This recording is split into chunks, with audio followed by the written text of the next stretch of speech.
Zdravím vás a vítejte u videa, ve kterém si představíme atomizér, který je určen pro gripy na baterii 26650, tudíž ten průměr je trošku někde jinde. Jeho název je Big Buddha V2 a ukrývá se v této krabičce. Název Big Buddha již předesílá, že se bude jednat o větší atomizér. Atomizér se ukrývá v pěkné dárkové kartonové krabičce. Zde jest. Dále krabička obsahuje drip tip, který je též malinko větších rozměrů. Dál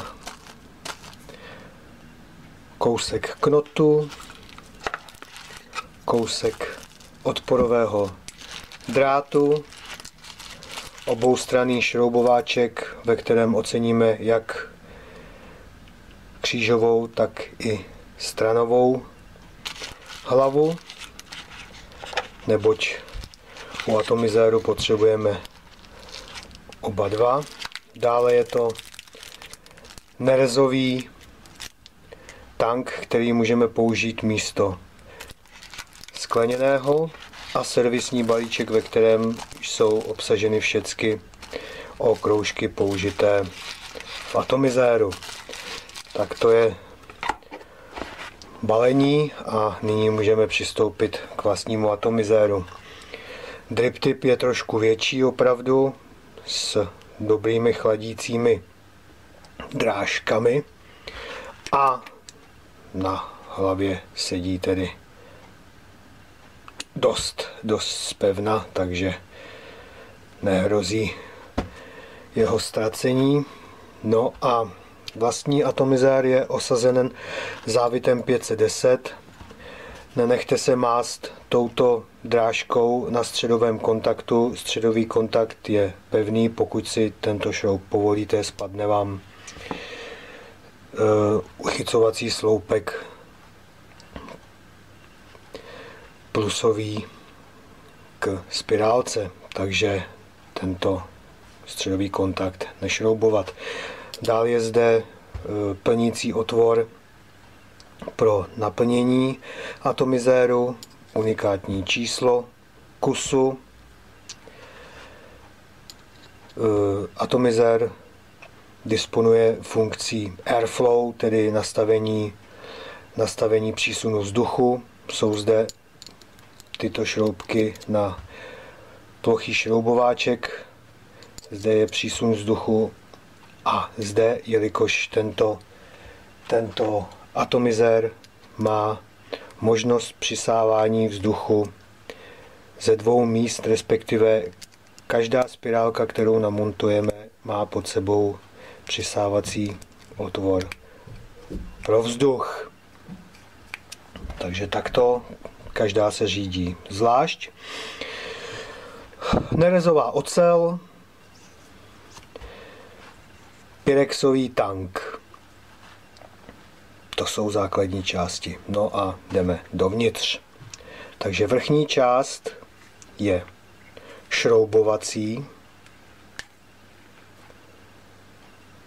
Je to trošku stuha, chce to namazat okroužky.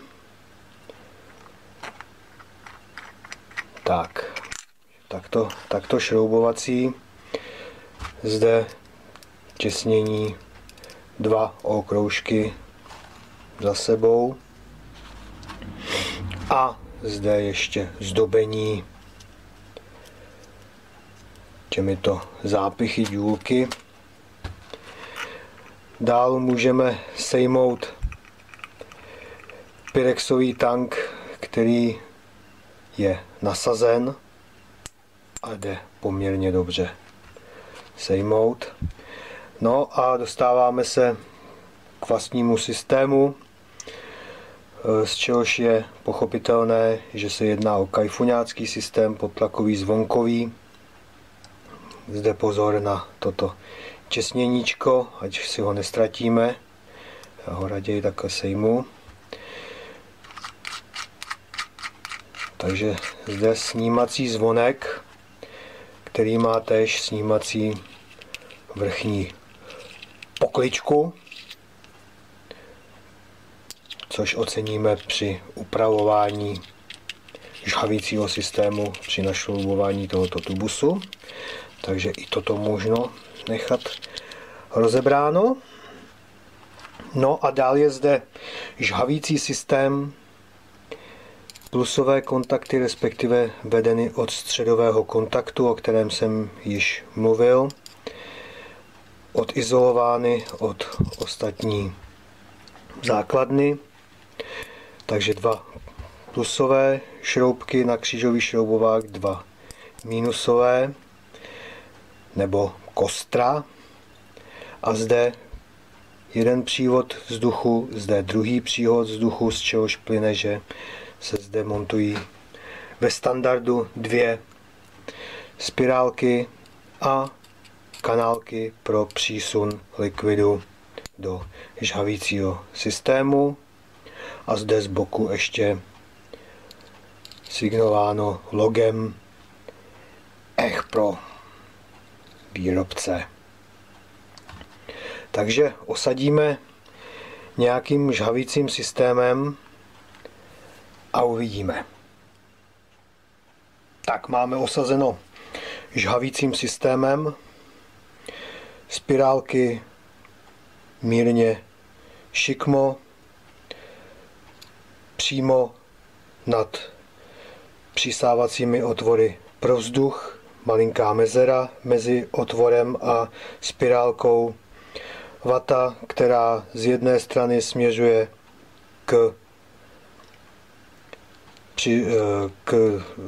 kanálkům, které dopravují likvid dovnitř k žhavícímu systému, a druhá strana mezi sloupky nahňácená, aby nám tady pěkně sbírala všechno z toho dna. Takže v tomto daném okamžiku můžeme uzavřít.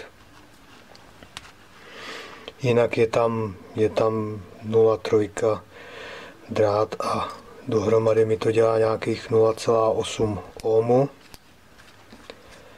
Takže takto můžeme uzavřít základní tubus zvonečku, přesvědčit se, zda je vše na svém místě, jak má být. No a můžeme uzavřít zvonek vrchní čepičkou.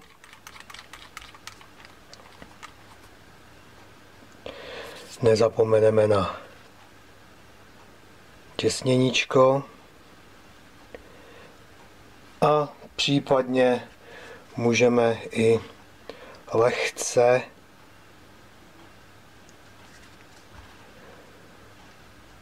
máznout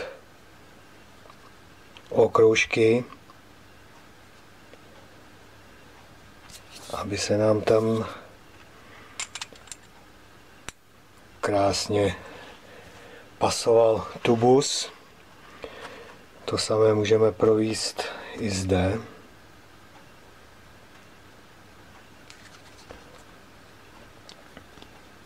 No a ještě bych doplnil, že tento atomizér by měl mít objem 10 ml, což je tedy porce. Tak, namazáno a krásně to tam jde teďkon našroubovat. Tak, lehce na doraz, nasadit drip tip a můžeme provést ještě nezbytné měření. Takže hmotnost tohoto atomizéru, včetně dodaného drip typu, 110 gramů.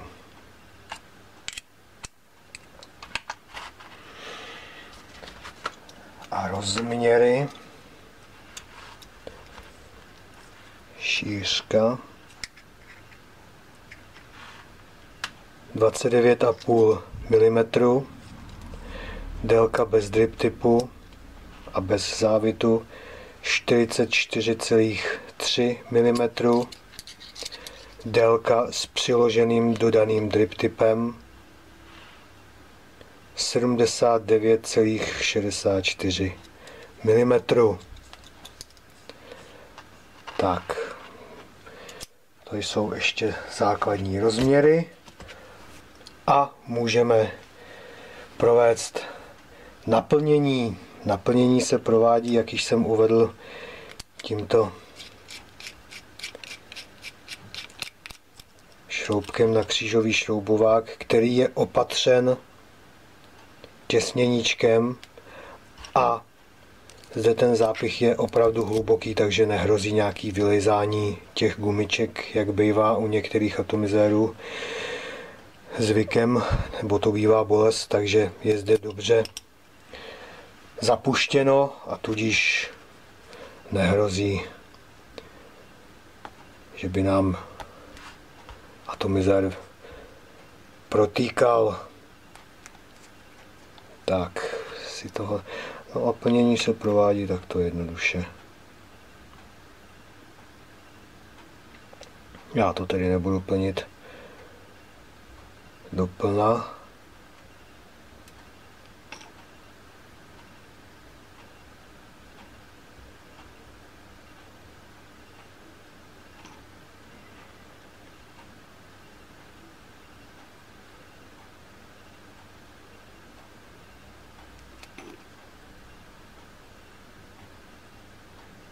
No.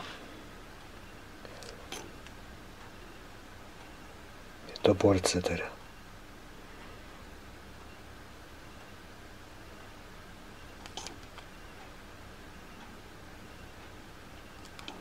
No, jestli se mi to dostane ke zvonečku už jakože jo, takže mi to by mi mohlo stačit, takže najmeme plnící šroubek zpět, lehce dotáhneme a můžeme to prubnout. Když jsem budhu namotával, tak jsem ho měl nasazenýho tady na tuto krabičku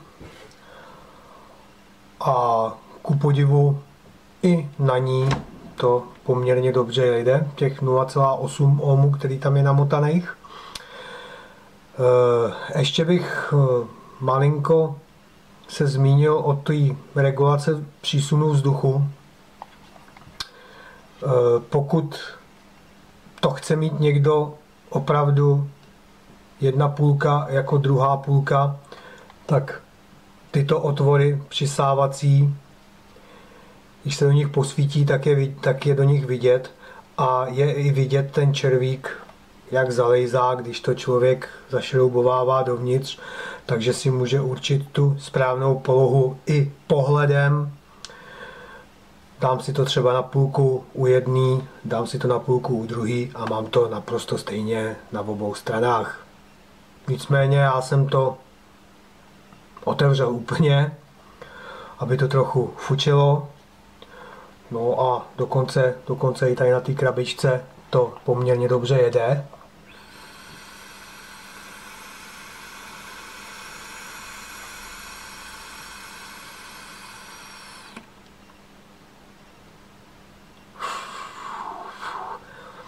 No, dobrý.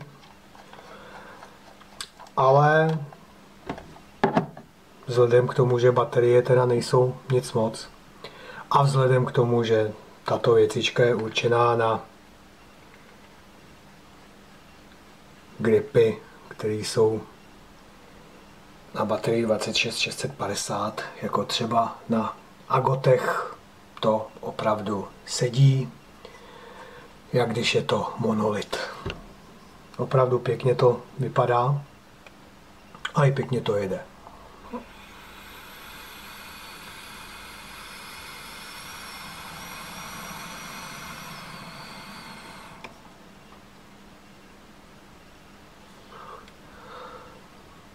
No.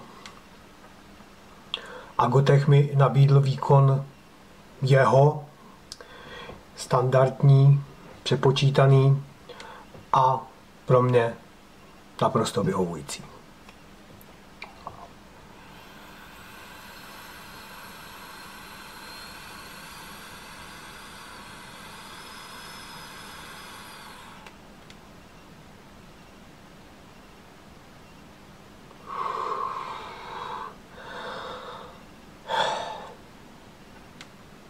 No, již mám natankovaný druhý tank,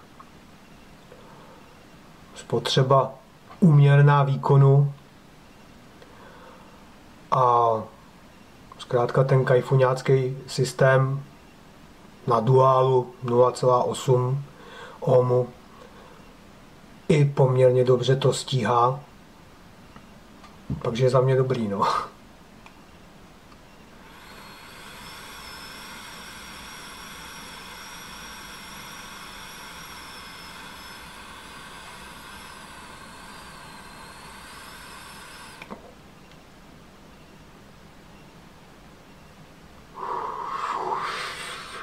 Tak, velký kouř, Big Buddha V2. Mějte se pěkně a někdy u dalšího videa se budu opět těšit. Nashledanou.